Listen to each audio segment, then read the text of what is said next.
चलिए, फंक्शन में types of function में जो हम सेक्शन पढ़ रहे थे उसमें मोस्ट इंपॉर्टेंट सेक्शन है और बहुत क्वेश्चंस बनते हैं और हम भी बहुत सारे क्वेश्चंस करेंगे। इनफैक्ट जो प्रीवियस ईयर के क्वेश्चंस हैं वो भी डिस्कस करेंगे।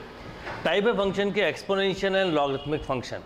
एक्सपोनेंशियल फंक्शन पे तो उतने क्वेश्चन नहीं बनेंगे, पर लॉगरिथमिक फंक्शंस पे बहुत सारे क्वेश्चन बनेंगे।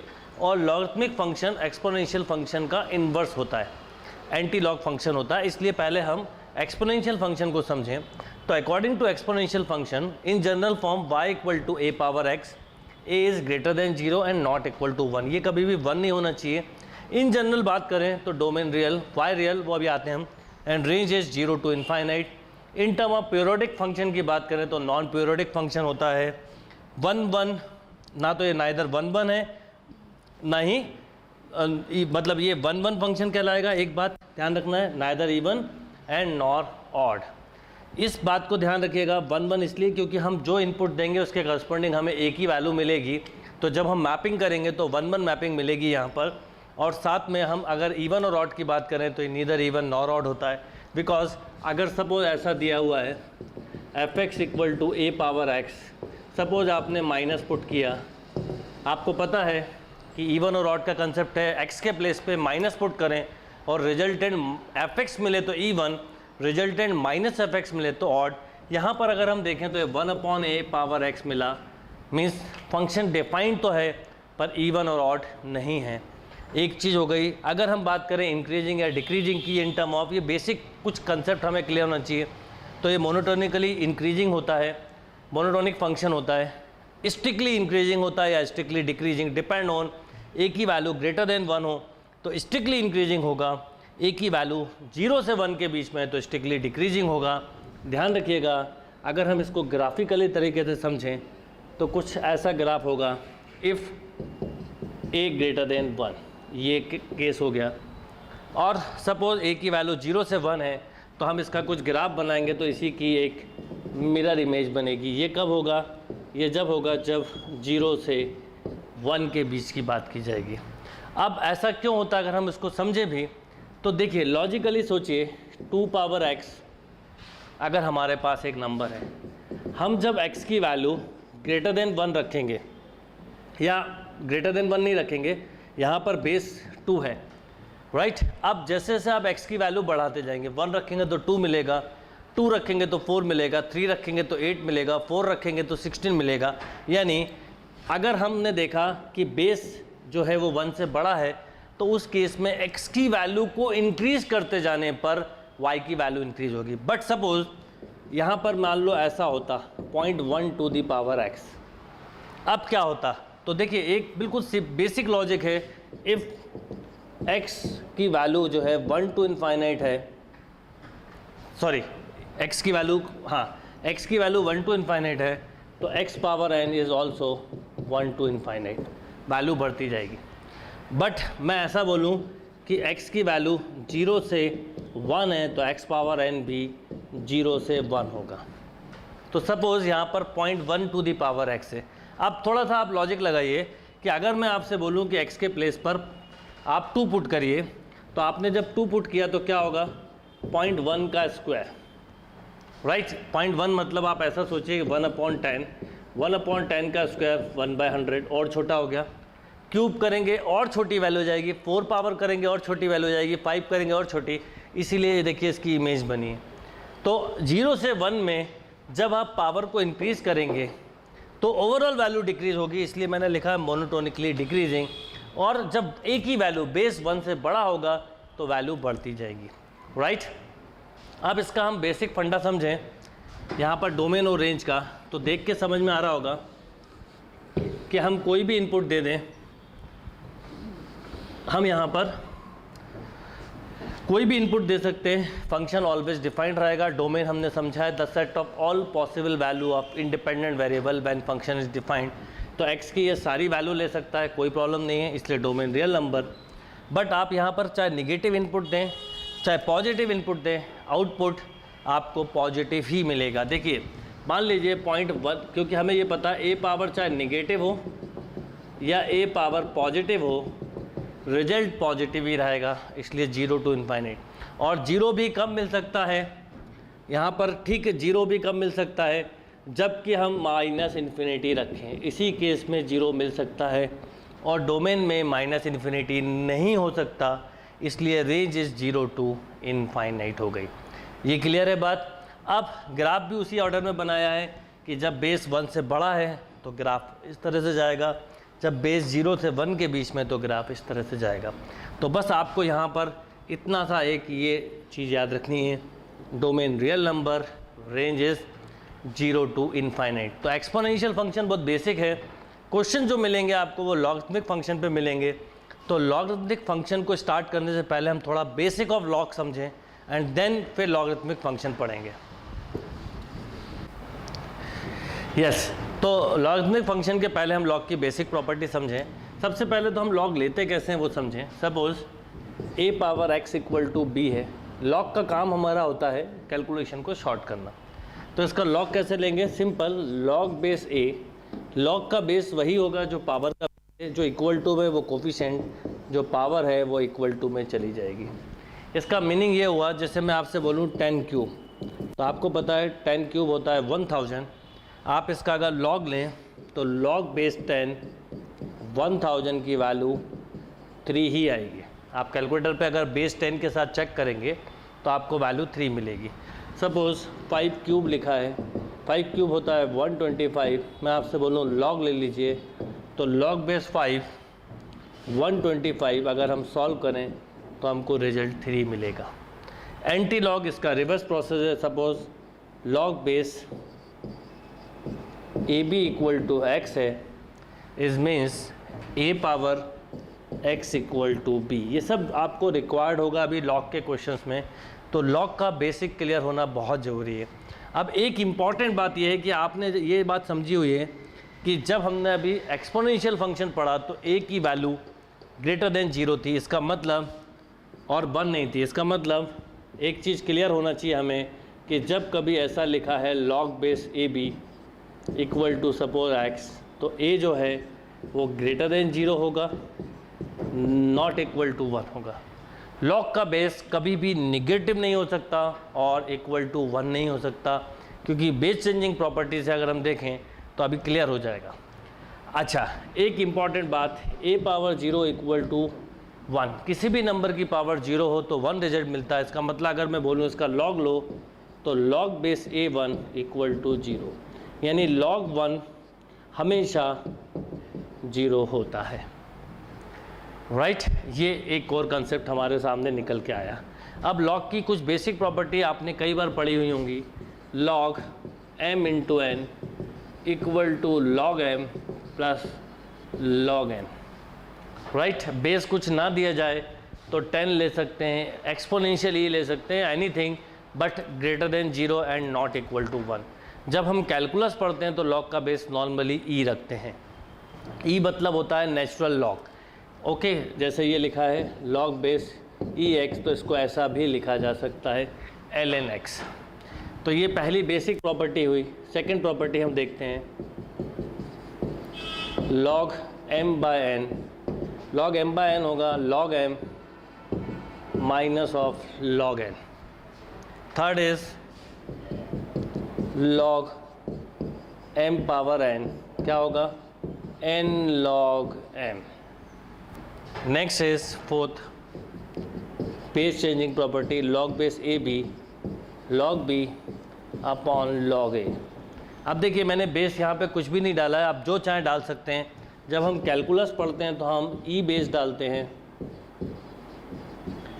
जब हम जनरल लॉग पढ़ते हैं तो हम बेस 10 डाल देते हैं। हम यहाँ पर बेस कुछ भी रख सकते हैं, 2 रख सकते हैं, 3 रख सकते हैं, 4 रख सकते हैं, anything accept 1 and non negative numbers. Negative numbers नहीं होना चाहिए।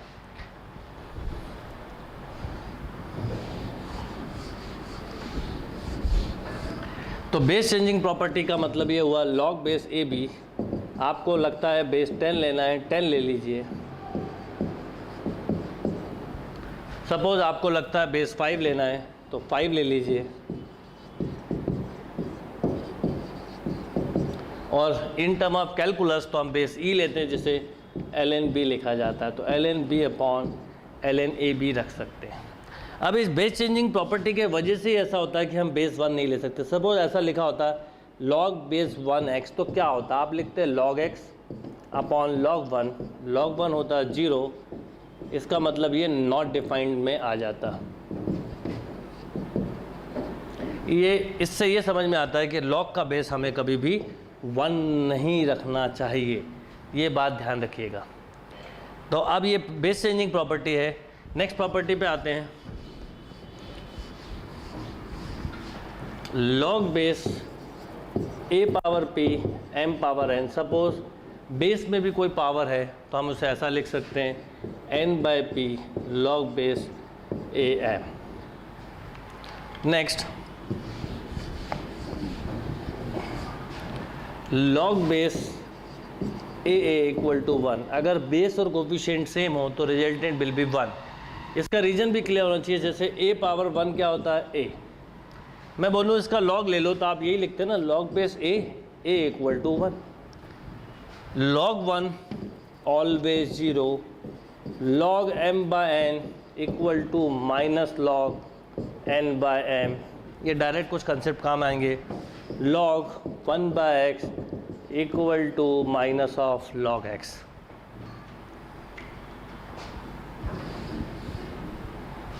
ये कुछ बेसिक प्रॉपर्टीज़ हैं। अब हम लॉगरिथमिक फंक्शन पढ़ेंगे तो हमें प्रॉब्लम्स कम होगी, क्योंकि लॉगरिथमिक फंक्शन पे कॉम्पिटिटिव एग्जाम्स में बहुत क्वेश्चंस आते हैं जो हम डिस्कस करते हैं। पहले ये नोट कर लीजिए आप।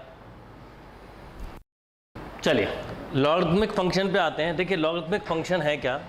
Logarithmic function is the inverse of exponential function. Basically a power, अगर हम x का मान लो y equal to a power x है, अगर मैं बोलूँ इसका इन्वर्स लीजिए तो log base a y equal to x, इससे ही बना हुआ है।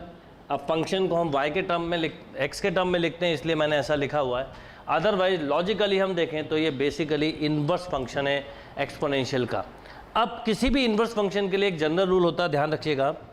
जो ओरिजिनल फंक्शन की, मतलब हमने जो a पावर x की डोमेन पढ़ी थी वो थी 0 minus infinity to plus infinity and range is 0 to infinite. तो एक थंब रूल है कि किसी भी फंक्शन का जब इन्वर्स फंक्शन होता है तो इन्वर्स फंक्शन, ओरिजिनल फंक्शन की जो रेंज है वो इन्वर्स फंक्शन की ऑलवेज डोमेन बनेगी, ऑलवेज, ठीक है। बट इसकी डोमेन, मतलब इसकी जो रेंज है वो इसकी डोमेन होगी कि नहीं, ये ऑलवेज टू नहीं है, हो भी सकता नहीं भी, डिपेंड ऑन, अगर 1 1 ऑन टू फंक्शन है तो ये भी होता है। जैसे यहाँ पर अगर हम देखें तो डोमेन और रेंज देखिए ध्यान से इंटरचेंज हुई है, बिकॉज 1 1 ऑन टू फंक्शन था। पर 1 1 ऑन टू नहीं होता। जैसे ट्रिग्नोमेट्री फंक्शंस में जब हम आएंगे वहाँ पर क्या होता है, साइन 0 भी 0 होता है, पाई भी 0 होता है, 2 पाई भी, तो वहाँ ऐसा नहीं होगा। पर ये रूल ऑलवेज अप्लाई होगा कि ओरिजिनल फंक्शन की रेंज इन्वर्स फंक्शन की डोमेन होगी, ऑलवेज। ओरिजिनल फंक्शन की रेंज इन्वर्स की डोमेन होगी। ओरिजिनल फंक्शन की डोमेन इन्वर्स फंक्शन की रेंज में भी हो भी सकती है, नहीं भी, some time depend on types of function क्या है, 1 1 ऑन टू है या नहीं है, उसके ऊपर डिपेंड करेगी। अब यहाँ पर हम समझें तो मैंने यहाँ पर लिखा हुआ है log base ax a greater than 0 a not equal to 1। a not equal to 1 मैंने अभी आपको बताया था प्रॉपर्टी में, log का बेस कभी भी 1 नहीं हो सकता और ना ही निगेटिव हो सकता है। तो डोमेन ऑफ log x की बात करें तो 0 to infinite, range of log x की बात करें तो माइनस इन्फिनिटी से प्लस इन्फिनिटी।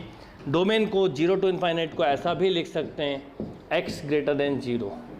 ये क्वेश्चन सॉल्विंग में बहुत काम आएगी अप्रोच, x ग्रेटर देन 0। ध्यान होगा स्क्वायर रूट फंक्शन को भी हमने इसी तरह से करा था, वहाँ पर ग्रेटर देन इक्वल टू था, यहाँ पर केवल ग्रेटर देन है। अगर हम इन टर्म ऑफ ग्राफ की बात करें तो इसका ग्राफ आप लोग बिल्कुल ईजिली बना सकते हैं। किसी भी इन्वर्स फंक्शन का ग्राफ जो होता है वो y equal to x line के अबाउट सिमेट्रिक होता है। मतलब जैसे अगर हमें एक्सपोनेंशियल फंक्शन का ग्राफ पता था, ये है a ग्रेटर देन 0 पे आपने पढ़ा हुआ था, तो इसका मतलब इन्वर्स फंक्शन की इसके रिस्पेक्ट में इमेज होगी, यानी कुछ ग्राफ ऐसा बनेगा। ये ठीक यहाँ पर जब x की वैल्यू 0 तो 1 मिलता है, वही चीज़ यहाँ पर जब यहाँ पर हम 1 रखेंगे तो आउटपुट 0 मिलेगा। तो किसी भी इन्वर्स फंक्शन के लिए थंब रूल है कि y equal to x as a mirror का काम करता है। तो ओरिजिनल फंक्शन का ग्राफ बनाइए, y इक्वल टू एक्स का लाइन खींचिए और उसकी मिरर इमेज बना दीजिए। ये क्लियर है। अब हम सिंपल सेपरेटली लॉग फंक्शन को एक बार फिर समझते हैं। तो log x की जब हम बात करते हैं तो log x में क्वेश्चन को हम log x को देखें तो एक बेसिक कंसेप्ट समझ में आया कि log बेस ax या मान लीजिए log बेस ex लिखा। अगर ex लिखा तो कोई प्रॉब्लम नहीं है, अगर ax लिखा तो ये लिखना ज़रूरी है a greater than 0 not equal to 1। यहाँ पर e के साथ प्रॉब्लम इसलिए नहीं है क्योंकि e बाय डिफ़ॉल्ट 2.7 होता है, तो इसलिए दिक्कत नहीं है। अब इसका ग्राफ भी अभी हमने समझा कि अगर इसका ग्राफ बनाना है तो कुछ इस ढंग से बनेगा। ठीक यहाँ पर जब x की वैल्यू 1 रखते हैं तो y 0 मिलता है। डोमेन क्या हुई? डोमेन हुई 0 टू इनफाइनाइट, रेंज क्या हुई -इन्फिनिटी से +इन्फिनिटी। बिटवीन 0 एंड 1 जब x की वैल्यू 0 एंड 1 के बीच में होती है तो log x की वैल्यू -इन्फिनिटी से 0 के बीच में होती है। याद रखिएगा 0 से 1 में log का रिजल्ट जो है वो नेगेटिव होता है। ऐसा क्यों होता है वो भी समझें। जैसे मैं आपसे बोलूं कि log 1/100 क्या होगा, तो आप बोलेंगे log 1 minus log 100, log 1 always 0 तो माइनस log 100।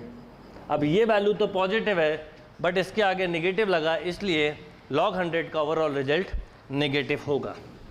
तो 0 से 1 में log नेगेटिव होता है और ठीक 1 के बाद से लेके इनफाइनाइट तक log x भी 0 टू इनफाइनाइट होता है।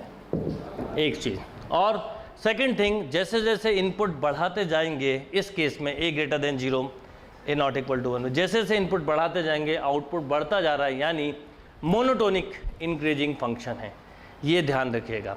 अब इस पे क्वेश्चंस कैसे बनते हैं, किस तरह से हम क्वेश्चंस को सॉल्व करेंगे, क्या ट्रिक्स है, हम अब उस पे आते हैं। अब देखिए इस पे क्वेश्चन किस ढंग से बनते हैं। पहले बेसिक क्वेश्चन पे आते हैं। जैसे सपोज मैं बोलूँ find the domain of log x minus 1, क्या होगा? डोमेन और रेंज में दोनों बात करते हैं हम। तो सबसे पहले जो भी log के अंदर है इसको कंपेयर करिए ग्रेटर देन 0 से, यानी x ग्रेटर देन 1, तो डोमेन ऑफ फंक्शन हुई 1 टू इनफाइनाइट। रेंज में कोई चेंज नहीं आएगा बिकॉज आपने वो इनपुट छोड़ा जिस पर फंक्शन नॉट डिफाइंड है। यानी log का कभी भी कोई क्वेश्चन आए तो सिंपल सा एक कंसेप्ट याद रखिएगा, y equal to log x है तो इस x को आपको ग्रेटर देन 0 से कंपेयर करना है। सपोज यहाँ पर y equal to log x² minus 4 होता तो क्या करते हैं हम? तो हम सिंपल x² माइनस 4 को ग्रेटर देन 0 से कंपेयर करते, फैक्टर बनाते, तो x minus 2 x plus 2 greater than 0, real line पे अरेंज करें तो -2 + 2 है ना। इन इक्वेशंस में हमने पढ़ा है पॉजिटिव नेगेटिव पॉजिटिव। तो इस केस में अगर हम देखें तो डोमेन हो गई -infinity to 2 union of 2 to infinity, range is same 0 to infinite, range is same. यहाँ पर भी रेंज वही लिखना था, log की रेंज तो कंप्लीट होती है, एक्सपोनेंशियल की नहीं होती। तो -इन्फिनिटी टू +इन्फिनिटी। अब देखिए यहाँ पर log निगेटिव वैल्यू भी ले रहा है, यहाँ पर निगेटिव नहीं ले रहा बिकॉज यहाँ पर स्क्वायर आ गया। तो फंडामेंटली अगर हम समझें तो 3 टाइप्स के फंक्शन हम यहाँ पे कंसिडर कर सकते हैं। क्या क्या कंसिडर कर सकते हैं? देखिए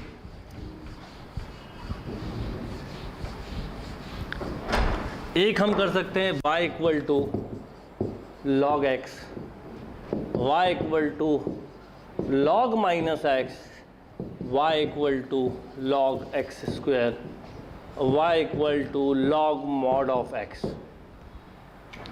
फंडामेंटली अगर हम चारों के कंसेप्ट को समझें तो यहाँ पर x की वैल्यू ग्रेटर देन 0 होगी, मीन्स इसकी डोमेन होगी 0 टू इनफाइनाइट। अगर हम इसकी बात करें, जैसे हम यहाँ पर -5 नहीं रख सकते, वैसे ही हम यहाँ पर +5 नहीं रख सकते, क्योंकि अगर मैंने यहाँ +5 रखा तो log -5 नॉट डिफाइंड होता है। मीन्स यहाँ पर हम -x को कंपेयर अभी भी वही करेंगे ग्रेटर देन 0 से, that is x less than 0, यानी इस केस में डोमेन होगी -इन्फिनिटी टू 0।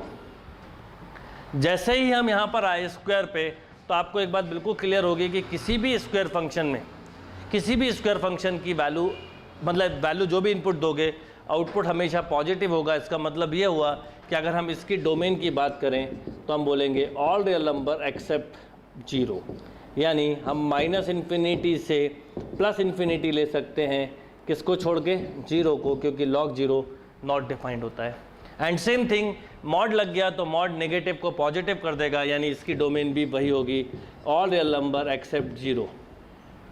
पर अगर हम इन चारों फंक्शन की रेंज की बात करें तो चारों फंक्शन की रेंज में कोई चेंज नहीं होगा, क्योंकि इसमें आपने वो इनपुट छोड़ा जिस पर डिफाइंड नहीं, इसमें भी वही इनपुट छोड़ा, इसमें भी। तो इन सब की अगर रेंज के टर्म में बात की जाए तो रेंज माइनस इन्फिनिटी से प्लस इन्फिनिटी ही होगी। ये बात ध्यान रखना है कि रेंज में कोई चेंज नहीं आएगा। अब हमको या तो ये क्वेश्चन मिलेगा या ये या ये या ये, कोई ये चार टाइप में से कोई भी एक क्वेश्चन हो सकता है। आप इसको कंपेयर करके निकालेंगे, आपका आंसर कभी भी गलत नहीं आएगा। रेंज में कब चेंज आएगा वो भी अभी हम डिस्कस करेंगे, पर नॉर्मली अगर डोमेन आपका पूरा सबसेट है जो कि ओरिजिनल डोमेन के इक्विवेलेंट है तो रेंज में नॉर्मली चेंज नहीं आता। पर यहाँ पर मैं आपको एक बात बोलूँगा, मेरे किसी भी स्टेटमेंट को आप जनरलाइज नहीं कर सकते, रेंज के लिए तो स्पेशली नहीं, क्योंकि हो सकता है question to question statement change हो जाते हैं। डोमेन और रेंज एक ऐसा टॉपिक है फंक्शन जहाँ पर कई जगह पे हम कोई थंब रूल नहीं बना सकते कि स्टैंडर्ड रूल ऐसा ही होगा। तो मेरी इस बात को ध्यान रखिए कि कई जगह पे ये रूल्स हमारे अकॉर्डिंग टू फंक्शन और क्वेश्चन चेंज हो सकते हैं।